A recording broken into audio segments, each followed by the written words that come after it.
तारीख थी 7 अप्रैल 1984। इस दिन जुराइम की दुनिया का वो केस रुनुमा हुआ जो इससे पहले न कभी हुआ था और शायद न कभी आइंदा हो, जब एक साइंटिस्ट औरत का पहले तो रेप होता है और कुछ अरसे बाद इसका कत्ल हो जाता है, लेकिन पुलिस हद दर्जा कोशिश करने के बावजूद भी कातिल को पकड़ नहीं पाती क्योंकि इनके पास सबूत नहीं होते। पुलिस की ये तलाश 15 साल तक जारी रहती है, लेकिन 15 साल के बाद पुलिस आखिरकार कातिल को पकड़ने में कामयाब हो जाती है और इस कामयाबी की वजह मकतूला की अपनी रिसर्च से इजाद की हुई एक साइंसी तकनीक होती है जो उसने 15 साल पहले शुरू कर रखी थी।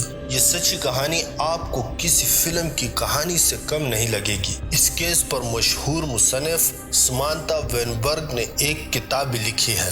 तो क्या है पूरी कहानी, आइए शुरू करते हैं। ये कहानी है डॉक्टर हेलेना ग्रीनवुड की, जो एक डीएनए फॉरेंसिक रिसर्च के लिए काम करती थी। हेलेना का जन्म 26 अगस्त 1949 में लेमिंगटन लंदन में हुआ था। हेलेना बचपन से बहुत होशियार थी। हेलेना ने यूनिवर्सिटी ऑफ लंदन से अपनी डॉक्टरेट इन केमिकल पैथोलॉजी की डिग्री हासिल की थी। वो डीएनए रिसर्च पर एज ए लीडर काम कर रही थी। हेलेना अपने हाई स्कूल के दिनों से ही एक लड़के को डेट कर रही थी, जिससे उसने आगे चलकर शादी भी की। हेलेना के पति का नाम रॉजर फ्रैंकलिन था, जो कि पेशे से एक आर्किटेक्चर था। हेलेना अपने पति के साथ एथर्टन कैलिफोर्निया में रह रही थी।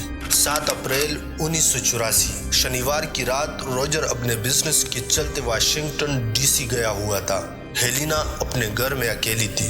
दिन भर के काम पूरे करके हेलेना अपने बेडरूम में सोने के लिए चली गई। करीबन 1 घंटे बाद हेलेना की नींद टूट जाती है और वो देखती है कि कोई लंबा सा आदमी मुंह पे मास्क लगाए इसके रूम में घुस गया है। इस आदमी के एक हाथ में गन थी और दूसरे हाथ में टॉर्च थी। इससे देखकर हेलेना बहुत डर जाती है। वो आदमी पहले तो हेलेना से पैसों की मांग करता है, लेकिन इसके बाद वो इसके साथ जबरदस्ती करने लगता है। हेलेना बताती है कि उसने अपने आप को बचाने की बहुत कोशिश की, पर वो आदमी उसकी एक नहीं चलने देता। इस घटना के थोड़ी देर बाद ही हेलेना पुलिस और अपने दोस्त टॉम क्रिस्टोफर को कॉल करके अपने साथ हुए हादसे के बारे में बताती है। जैसे ही टॉम को इस बारे में पता चलता है, टॉम हेलेना को लेकर हॉस्पिटल चला जाता है। दूसरे दिन हेलेना वापस अपने घर जाके अपने कपड़े पैक करने लगती है, क्योंकि वो 1 मिनट के लिए भी इस घर में नहीं रहना चाहती थी। टॉम घर के निचले फ्लोर पर इसका वेट करने लगता है। तभी इसकी नजर एक खिड़की पे जाती है, जहां वो मास्क वाला आदमी घर में घुसा था। टॉम खिड़की के पास रखे हुए किटली को देखता है और हेलेना को आवाज लगाता है। हेलेना इसे बताती है कि ये किटली हमेशा विंडो पे लटकी रहती है। दोनों को समझ आता है कि घर में घुसते वक्त इस मास्क वाले आदमी ने आवाज न हो, इसलिए वो किटली जमीन पर नीचे रख दी थी। टॉम बिना टाइम गवाए पुलिस को कॉल करता है और इस बारे में उन्हें जानकारी देता है। कैप्टन स्टीव चिपुत इस टाइम एक डिटेक्टिव थे जो इस इन्वेस्टिगेशन के इंचार्ज भी थे। वो इस किटली से कुछ फिंगरप्रिंट्स निकालने में कामयाब होते हैं, लेकिन वो फिंगरप्रिंट्स इनके रिकॉर्ड में किसी से भी मैच नहीं होते। पुलिस ने और छानबीन करने की कोशिश की, पर पुलिस के हाथ कुछ नहीं लगा। वक्त के साथ ये केस भी ठंडा हो गया कि इसी दौरान हेलेना अपने पति टॉम के साथ सैन फ्रांसिस्को से 500 दूर डेलमार कैलिफोर्निया में रहने चली जाती है। वहां जाके हेलेना जैन प्रोब नाम की एक मेडिकल रिसर्च लैब में रिसर्च करना चालू कर देती है।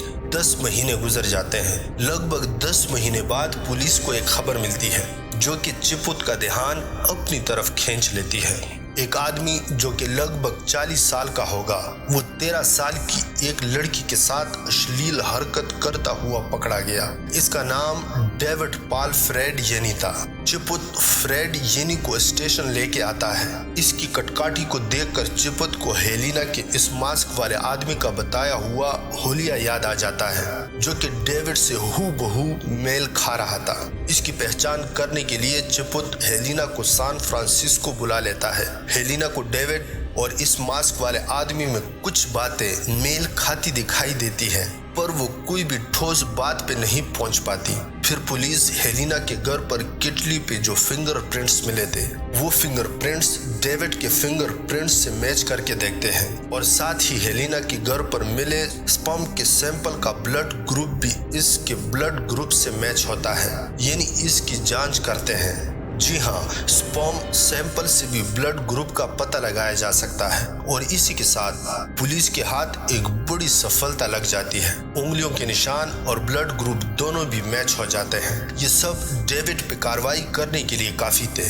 इन्हीं सबूतों के आधार पर चिपत और इसकी टीम डेविड को अरेस्ट कर लेती है। इधर हेलिना को भी इस बारे में बताया जाता है और इसे गवाही देने के लिए सैन फ्रांसिस्को बुलाया जाता है, लेकिन नियति कुछ और ही चाहती थी। 22 अगस्त 1985 की सुबह एलिना और इसका पति रॉजर अपने काम के लिए निकलने की तैयारी करते हैं। रॉजर लगभग 8:30 बजे अपने ऑफिस के लिए निकल जाता है, जो कि सन क्लेमेंटो में था। हेलिना भी निकलने की तैयारी कर रही थी क्योंकि उसके ऑफिस में एक अहम कॉन्फ्रेंस होने वाली थी, इसलिए इसके ऑफिस के कुलीग्स इसका इंतजार कर रहे थे। सुबह से दोपहर हो जाती है, लेकिन हेलिना का कोई अता पता नहीं था। इसके स्टाफ के मेंबर्स को इसकी चिंता होने लगी थी क्योंकि हेलिना अकेली थी जिसने कॉन्फ्रेंस अटेंड नहीं किया था। हेलिना के स्टाफ मेंबर्स रॉजर को कॉल करते हैं और इसको इसके बारे में जानकारी देते हैं। रॉजर अपने ऑफिस से छुट्टी लेता है और क्या हुआ है ये चेक करने के लिए घर के लिए निकल पड़ता है। जब वो घर पहुंचता है, घर के अंदर जाने के लिए वो मेन गेट खोलने की कोशिश करता है, लेकिन खोल नहीं पाता। इसे लगता है कि शायद मेन गेट जैम हो गया है, इसलिए वो साइड की दीवार से कूद के अंदर चला जाता है और अंदर जाने के बाद वो जो देखता है, इससे देख के इसके होश उड़ जाते हैं। वो देखता है कि हेलिना की किसी ने हत्या की है। गेट जैम नहीं हुआ था, बल्कि हेलिना की बॉडी से ब्लॉक हुआ पड़ा था और हेलिना के ऑफिस के सारे पेपर आंगन में बिखरे पड़े थे। ये नजारा देखकर रॉजर बहुत घबरा गया और उसने पुलिस को कॉल की। पुलिस मौका वारदात पे आती है और छानबीन चालू कर देती है, लेकिन इनको हेलिना के टूटे हुए नाखून के अलावा कोई सबूत नहीं मिलता। ना उंगलियों के निशान मिलते हैं, ना पैरों के निशान मिलते हैं और ना कुछ और टूटे हुए नाखून में कुछ खून के छींटे होते हैं। शायद हेलिना की खूनी के साथ हुई हाथापाई में वो नाखून से उसने खूनी को दबोचा होगा और इसी चक्कर में इसका नाखून टूट गया होगा। लेकिन इस टाइम ऐसी कोई टेक्नोलॉजी भी नहीं आई थी जिससे इतने छोटे से सैंपल पे टेस्ट किया जा सके। हेलिना को कौन मार सकता है, ये सवाल पुलिस के दिमाग में चल रहा था और इनके शक के दायरे में बस एक इंसान था। इसका नाम था डेविड बालफ्रेड येनी। इनको पूरा भरोसा था कि बेल पर आजाद हुआ डेविड ही यह काम कर सकता है, पर इनके पास इसके खिलाफ कोई सबूत नहीं था। हेलिना का जब खून हुआ था, इस टाइम वो सैन फ्रांसिस्को में होने का दावा कर रहा था और इसी बात पे वो अड़ा रहता है। इधर डेविड पर हेलिना की गवाही के बिना ही कोर्ट में कार्रवाई चालू हो जाती है। उंगलियों के निशान और ब्लड ग्रुप के आधार पर ही डेविड को हेलिना का बलात्कार करने के जुर्म में दोषी पाया जाता है और इसे 5 साल की सजा सुनाई जाती है। लेकिन वो हेलिना की खून की बात सिरे से निकाल देता है। इस सजा से डेविड अपने आप को जल्दी छुड़ा लेता है और अपने अकाउंटेंट के काम को फिर से चालू कर देता है। लगभग 15 साल गुजर जाते हैं। इधर हेलिना के माता पिता अपनी बेटी के कातिल को सजा मिलने की रात देखते देखते मर जाते हैं। हेलिना का पति भी दूसरी शादी कर लेता है और जुलाई 1999 में कैंसर की वजह से इसकी भी मौत हो जाती है। हेलिना के लिए रोने वाला या इसके लिए इंसाफ की मांग करने वाला अब कोई भी जिंदा नहीं बचा था। जिंदा थी तो बस हेलिना की PCR यानी पॉलीमरेज चेन रिएक्शन की रिसर्च, जो कि उसने कई साल पहले चालू की थी। इसकी मौत के बाद भी हेलिना की टीम ने इसकी ये रिसर्च जारी रखी। इस रिसर्च में किसी एक DNA को लेकर इसका आकर करोड़ों गुना बड़ा करके इससे यूजेबल और टेस्ट करने के लायक सैंपल तैयार किया जा सकता है। पुलिस ने हेलिना की लैब और इसके रिसर्च की मदद से 15 साल से चल रहे हेलिना के केस में सबूत के तौर पर जमा किए हुए टूटे हुए नाखून पर टेस्ट करते हैं। इसमें से खून का सैंपल निकालकर इस पर पीसीआर टेस्ट करते हैं और इससे निकले हुए डीएनए को डेविड के डीएनए से मैच करते हैं और वो डीएनए डेविड के डीएनए से मैच हो जाता है और डेविड को दोषी करार दिया जाता है, जिसकी वजह से इसे उम्र कैद की सजा सुनाई जाती है।